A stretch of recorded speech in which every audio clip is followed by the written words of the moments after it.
ओवैसी कह रहे हैं कि बुर्के वाली प्रधानमंत्री बनेगी, तो इसका मतलब क्या है? महिला सशक्तिकरण से मतलब है या धर्म के आधार पर कोई महिला वहां पर प्रधानमंत्री पद पर जाएगी, ये कहना चाह रहे हैं वो? देखिए, मुझे ये नहीं समझ में आ रहा कि जब असदुद्दीन ओवैसी साहब पाकिस्तान को उसकी औकात दिखा रहे थे, उसकी डेमोक्रेसी का डंका फाड़ रहे थे, तब उन्होंने कहा कि पाकिस्तान में अलाउ नहीं है कि दूसरे धर्म के लोग पीएम बने, वह हिंदू पीएम नहीं बन सकता है। पर हमारा देश एक महान देश है जहां पर कोई भी पीएम बन सकता है, और ये उनकी इच्छा है कि हिजाब वाली पीएम बने, इसमें कोई बुराई किसी को दिखनी नहीं। नफीस भाई, आप गलत लाइन पर आ गए। मेरा सवाल ही वही है, क्या चाहते हैं? महिला सशक्तिकरण चाहते हैं या धर्म के हिसाब से हिजाब वाली महिला प्रधानमंत्री पद पर बैठे, ये कहने का मतलब है ओवैसी साहब का? यस, इस वक्त देश के जो हालात है, अगर एक अल्पसंख्यक समाज की एक महिला, खासतौर मुस्लिम महिला अगर इस देश की पीएम बनेंगे ना साहब, तो पूरी दुनिया में, विश्व में देश का जो नाम खराब हो वो अच्छा हो जाएगा। नफीस भाई, आप थोड़ा पढ़े लिखों की तरह बात कीजिए। नफीस भाई, सॉरी बीच में इंटरप्ट कर रहा हूं। नफीस भाई, थोड़ा पढ़े लिखों की तरह बात कीजिए। देश में प्रधानमंत्री पद पर क्या ओवैसी साहब के बोलने से कोई बैठ जाएगा क्या? देश की जनता चुनती है प्रधानमंत्री। अरे हम मानते हैं भाई, देश में जो 272 एमपी सीट जीते, मतलब अल्पसंख्यकों को आगे बढ़ाने के लिए आप कहना चाह रहे हैं कि सिर्फ अल्पसंख्यकों को आगे बढ़ाना है, तो बुर्के के हिसाब से या धर्म के हिसाब से किसी को प्रधानमंत्री बना दिया जाए? ये क्या बेतुकी बात कर रहे हैं आप नफीस भाई? बनने से देश का छवि बेहतर हो, इसमें क्या बुराई है? अरे भाई, देश की जनता चुनेगी ना। आप लेकर जाइए किसी बुर्के वाली महिला को, प्रधानमंत्री प्रोजेक्ट कीजिए, चुनाव लड़िए पूरे देश में, जनता चुनती है तो बना दीजिए प्रधानमंत्री, क्या दिक्कत है? लेकिन मेरा सवाल यहां पर आज इस बात को लेकर है कि असदुद्दीन ओवैसी साहब के लिए बुर्के वाली प्रधानमंत्री का मतलब क्या है? महिला सशक्तिकरण या धर्म के हिसाब से किसी को वहां उस पद पर बैठे देखना चाहते हैं? नहीं, वो धर्म के हिसाब से नहीं बात कर रही है, महिला सशक्तिकरण की बात कर रहा है। वो चाहते हैं तो देश में फिर अभी संसद में आपने, नफीस भाई, तो फिर संसद में आपने महिला सशक्तिकरण के लिए लाए गए महिला आरक्षण बिल का विरोध क्यों किया? ट्रिपल तलाक का विरोध क्यों किया आपने? उसमें बहुत सारे टेक्निकल इशू है। असद साहब ने खुद खड़े होकर बहुत सारी बातें की थी, ठीक है, वो सरकार ने नहीं मानी है। टेक्निकल इशू है, ठीक है नफीस भाई, टेक्निकल इशू है, आप पार्टी से जुड़े हुए हैं, मुझे अपनी पार्टी के महिला प्रवक्ताओं की लिस्ट दीजिए, महिला प्रवक्ताओं के बारे में बताइए, एआईएमआईएम की महिला पदाधिकारियों के बारे में बताइए, महिला उम्मीदवारों के बारे में बताइए। आपकी पार्टी सन 1959 से चुनाव लड़ रही है, आप बताइए कितनी महिला उम्मीदवार आज तक चुनावी मैदान में आई? आप लिस्ट दीजिए आज पूरे देश को।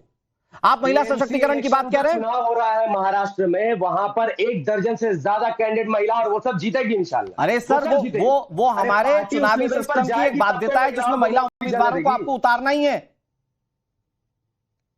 आप मुझे बताइए, ये जो आप निगम चुनाव के कह रहे हैं ना कि दर्जन भर आरक्षित सीटें होती हैं महिलाओं के लिए, आप मुझे बताइए 2024 के लोकसभा इलेक्शन में कितनी महिला कैंडिडेट्स थी?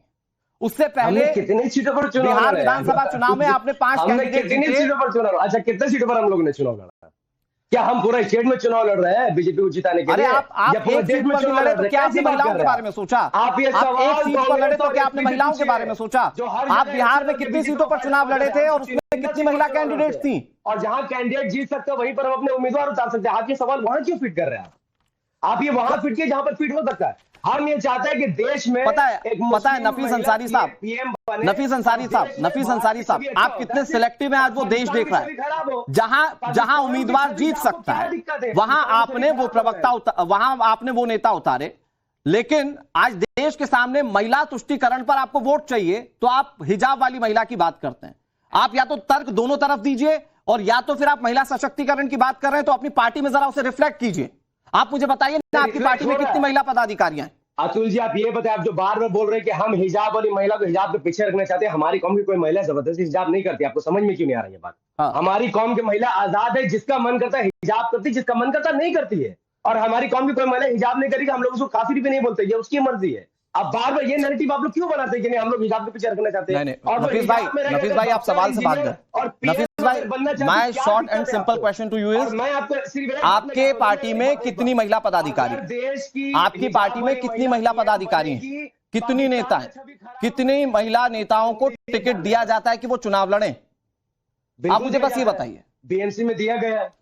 अरे बीएमसी में कितने दिए गए? कितने टिकट पर आपके टोटल उम्मीदवार उतरे और उसमें से कितनी महिलाओं को टिकट दिए गए? पर लड़ रहे हैं, उसमें से 1 दर्जन से ज्यादा महिला है।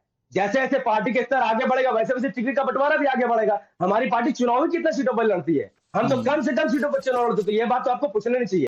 सर आपकी पार्टी में आपकी स्थिति ये, नफीस अंसारी साहब आपकी स्थिति ये, नफीस अंसारी साहब आपकी स्थिति ये कि आपके महाराष्ट्र के प्रेसिडेंट है इम्तियाज जलील। आप चलिए ठीक है, आप कम सीटों पर चुनाव लड़ते हैं, ठीक है, प्रदेश अध्यक्ष बनाना तो आपके हाथ में, महासचिव बनाना आपके हाथ में, महासचिव आपकी पार्टी में कोई महिला नहीं है। आपके यहां प्रदेश अध्यक्ष महाराष्ट्र के इम्तियाज जलील है, बिहार में अख्तरुल ईमान है, उत्तर प्रदेश में शौकत अली है, राजस्थान में जमील अहमद खान है, झारखंड में मोहम्मद शाकिर है। यहां भी आप जिताऊ कैंडिडेट्स को देंगे महिलाओं को? फैली खुली कहां, खुद बताइए ना। हमारी पार्टी कितनी बड़ी पार्टी है? हमारी पार्टी तो अभी मजबूत हो रही है। अरे भाई आपकी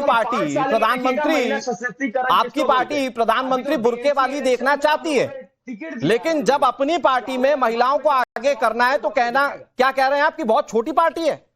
नफीस भाई क्या बता रहे हैं आज आप देश को? कांग्रेस के लेवल की पार्टी नहीं, आप मानते हैं ना? जैसा कांग्रेस पूरे देश में हमारी पार्टी लड़ती है भाई। मैं ये कहता हूं नफीस भाई, मैं तो इतना मौका दे रहा हूं आपको बोलने के लिए, मुझे बताइए आपकी पार्टी में महिलाओं का क्या लेवल की बड़ी नहीं है? आपकी पार्टी में महिलाओं का क्या रोल? मैं एक बहुत छोटी सी बात कहता हूं, उसके बाद मैं दूसरे मेहमानों के पास चला जाऊंगा। नफीस भाई आपकी पार्टी की स्थिति ये है, सुनिए ना, आपकी पार्टी बहुत छोटी है ना, आपकी पार्टी बहुत छोटी है ना, कोई दिक्कत नहीं। वेबसाइट तो किसी छोटी बड़ी पार्टी का नहीं होता है ना, वेबसाइट तो आपकी overall through out the globe दिख रही है।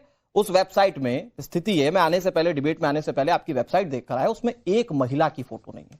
मैं कह रहा हूं एज अ वोटर भी किसी महिला की फोटो नहीं है उसमें, या तो आपके बड़े ओवैसी साहब है या छोटे ओवैसी साहब है, या फिर कुछ एक पदाधिकारियों के नाम दिए गए, एक महिला की फोटो नहीं है। और आज वो पार्टी कह रही है बुर्के वाली प्रधानमंत्री देश में बनेगी। ठीक है, ओके, अनुराग भाई, हम लोग सीधा पीएम बनाने की बात कर रहे हैं, छोटे पदों में क्यों उनको देखना? ये फालतू की लफाजी है नफीस भाई, ये फालतू की लफाजी है वोट लेने के लिए कि महिला को सीधे प्रधानमंत्री बना देंगे, अपनी पार्टी में कुछ नहीं देंगे। देखिए मैं बताऊं सच्चाई क्या है नफीस भाई, प्रधानमंत्री बनाना आपके हाथ में नहीं है, प्रधानमंत्री बनाना आपके हाथ में नहीं है। अगर है तो जाइए पीएम प्रोजेक्ट कीजिए किसी बुर्के वाली को और जाके वोट लीजिए, ये आपके हाथ में नहीं है। आपके हाथ में पार्टी में पद देना वो आप नहीं देते, आपके हाथ में टिकट देना वो आप नहीं देते, आपके हाथ में महिलाओं के लिए लड़ना, महिलाओं के आरक्षण का अधिकार दिलाना वो आप नहीं देते। ये आपकी स्थिति है, इसीलिए मैंने आपको इतना वक्त दिया। प्रीति शेखर जी भाई, महिला प्रधानमंत्री बने इस बात से दिक्कत है या फिर बुर्के वाली प्रधानमंत्री बने इस बात से दिक्कत है? क्योंकि आपको ये आज बताना पड़ेगा कि जिस तरह से आपके नेता सामने आए, नीतीश राणे, वो कह रहे हैं अगर बुर्के वाली प्रधानमंत्री चाहिए बगल वाले देश में जाइए। तो अगर बगल वाले देश में जाए तो कौन लोग जाएं? जो बुर्के वाली को प्रधानमंत्री बनाना चाह रहे हैं, जो मुस्लिम महिला को प्रधानमंत्री बनाना चाह रहे हैं।